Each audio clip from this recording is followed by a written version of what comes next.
안녕하세요. 100세 건강을 위한 건강 88입니다. 신장은 소변을 통해 우리 몸의 노폐물을 몸 밖으로 배출할 수 있도록 도와주는 중요한 역할을 합니다. 이뿐만 아니라 나트륨과 칼슘, 인과 같은 미네랄이 혈액 속에 적절하게 존재할 수 있도록 균형을 유지해주고 호르몬을 분비하는 역할도 하는데요.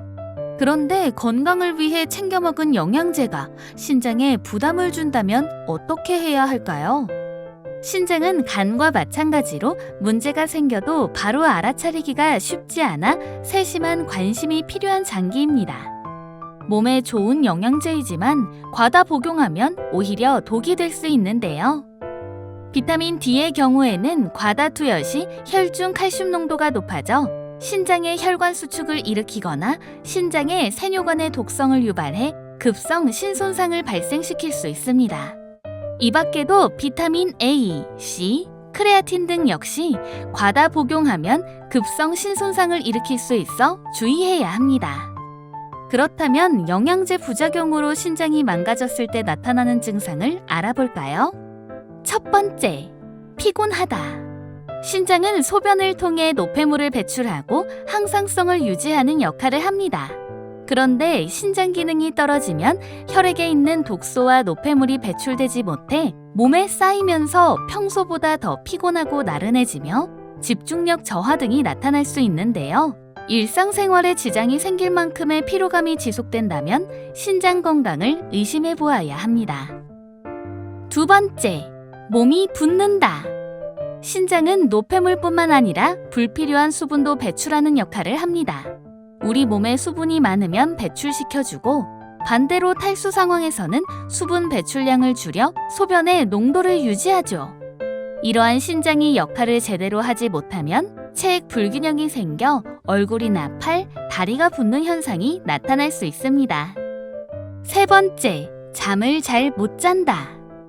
노폐물이 소변을 통해 배출하지 못하고 쌓이면 잠이 드는 것이 어려워집니다.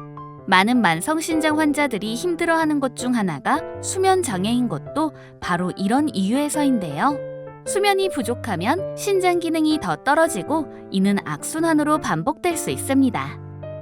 네 번째, 소변에 거품이 생기고 피가 섞여 나온다. 소변에 거품이 많다면 소변 안에 단백질이 많다는 것을 의미합니다. 이는 신장이 단백질을 걸러내지 못했다는 증거이기도 한데요. 또한 신장이 손상을 입으면 적혈구가 소변을 통해 새어나와 혈뇨를 보기도 합니다. 다섯 번째, 피부가 건조하고 가렵다. 신장질환자의 절반 이상이 호소하는 증상 중 하나가 피부 가려움입니다.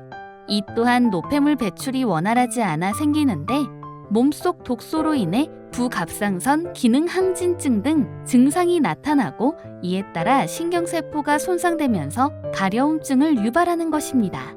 자꾸 긁다 보면 피부가 더욱 간지러워지고 상처 때문에 또다시 가려움증이 생겨 주의해야 합니다. 신장에 부담 주지 않는 영양제 복용법. 그렇다면 신장 환자는 영양제를 먹을 수 없는 것일까요? 아닙니다. 올바른 복용 방법을 잘 지킨다면 드실 수 있습니다. 여러 종류의 영양제를 한꺼번에 시작하지 말고 한 가지 종류 먼저 먹어보고 이후에 큰 불편함이 없다면 새로운 종류를 추가하면서 경과를 지켜보는 것이 가장 좋은 방법입니다.